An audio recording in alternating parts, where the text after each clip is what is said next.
And I saw this cloud form.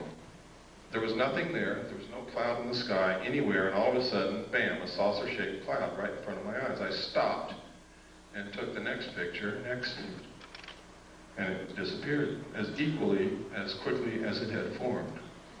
There was not another cloud in the sky. There's no lake. There's no water anywhere. It was incredible. I can't explain it, but it's certainly something worth looking into. Next. This is a drawing made by one of the students at the last college where I was the executive director. Stan was the head of the security department. Some of you know Stan Barrington. He's my only authorized representative in this world. Would put my life in his hands, and I have on several occasions. Stan was the head of the security department, and one of the students in the security curriculum was in trouble, was failing. Stan was counseling the student, and she drew this picture. And she drew, next slide, this, and next, this, and next, and these little guys. Now, she had no idea that I knew anything about UFOs or flying saucers. Nobody in the world did at that time. Stan didn't even know then, and I didn't even know then that Stan had guarded a flying saucer when he was in Delta Force in the Army. But Stan brought me these things, and he said, "You ever seen anything like this?" And I said, "I don't know, Stan, where'd you get it?" And he told me, and we brought the girl into my office and sat her down, and I began to try to find out why she was failing and where this stuff came from, and it turns out she had a year of missing time. A whole year out of her life she could not account for, and she couldn't concentrate on anything, and that's why she was failing. Next. This was drawn by Krista Tilton. Notice the similarity. My student had never seen Krista Tilton in her life, had never read a UFO book, didn't know anything about any of this. Next. Next. Next. This is Aviation Week in Space Technology, November 21st, 1988. Write that down because somebody's going to ask me. November 21st, 1988. You can find it in used bookstores and libraries. Next picture. In which this ad appeared, talking about technology so advanced it will help answer some big question, and on the facing page, what's there?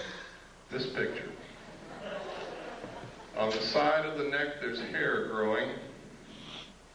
We did extensive analysis of this photograph. We rephotographed it, we relit it, we blew it up. We tracked down the photographer who would not tell us what it was he photographed. We asked originally through Amoco for the name of the artist who drew the picture. They said, "I'm sorry, we can't reveal the name of the photographer."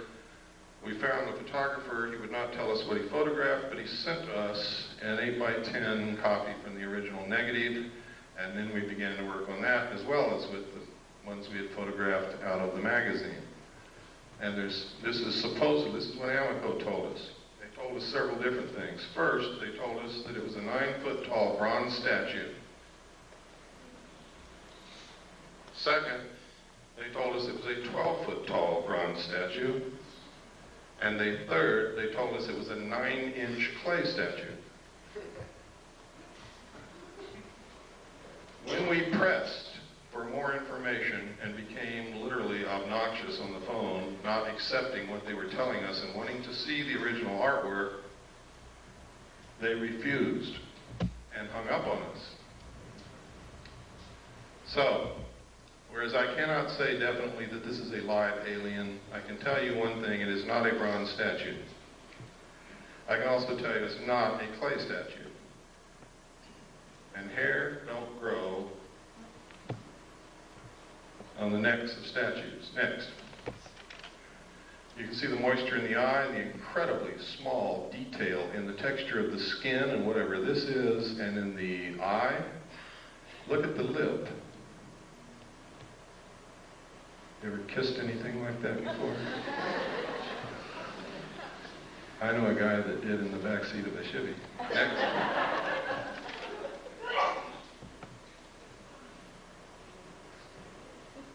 Look at the incredible detail. I have never seen an artist in my life that was capable of doing this kind of work. But I haven't seen all the artists that there are either. Next. Look at the lines on the neck. Look at the detail in the arm. Next. Look at the hair on the neck. Can you see it? It's kind of hard to see, but it's there. That little fuzzy hair. Look at the lips.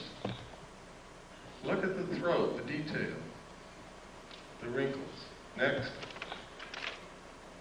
Look at the moisture in the nostrils and tell me that's a bronze statue. Look at the moisture in the eyes. Look at the incredible detail in the folds of the eyes. Look at this bag under the eyes. Next. I think they're trying to tell us something. Next. Next. These are letters from England that was a big hoax. Next. It reports that a alien craft crashed in the Kalahari Desert of South Africa is perpetrated by one guy named James Van Grunen. It's a total hoax. Don't believe it. If you want proof, write to me. If you think you can waste your time pursuing this, I'll give you the proof. Next. Next. Next. Next. Next. Next. Next. Next. Just keep on going right on through.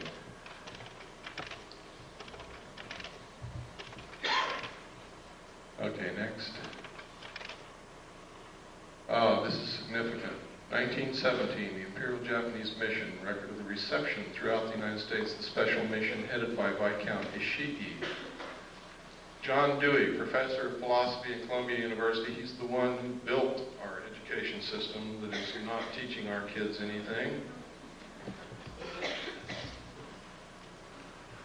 He said, first sentence in his speech, someone remarked that the best way to unite all the nations on this globe would be an attack from some other planet. In the face of such an alien enemy, people would respond with a sense of their unity of interest and purpose. Next.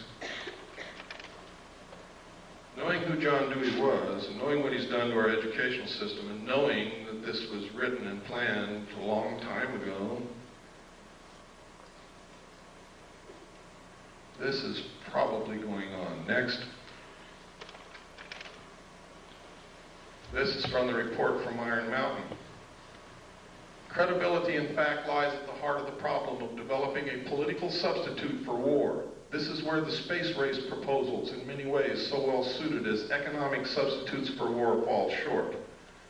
The most ambitious and unrealistic space project cannot of itself generate a believable external menace.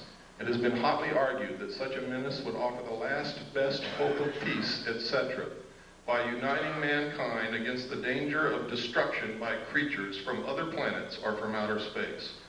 Experiments have been proposed to test the credibility of an out-of-our-world invasion threat. It is possible that a few of the more difficult to explain flying saucer incidents of recent years were in fact early experiments of this kind. Next.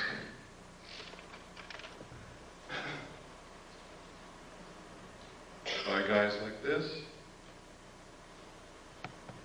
Next. Or this.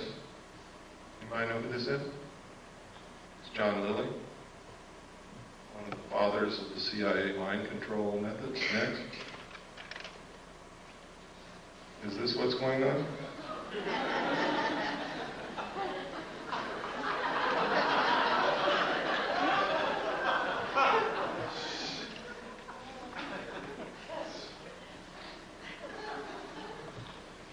Next. Silent Weapons for Quiet Wars is the first chapter in my book. Once you read that, you will have a complete understanding of what's happening in one very important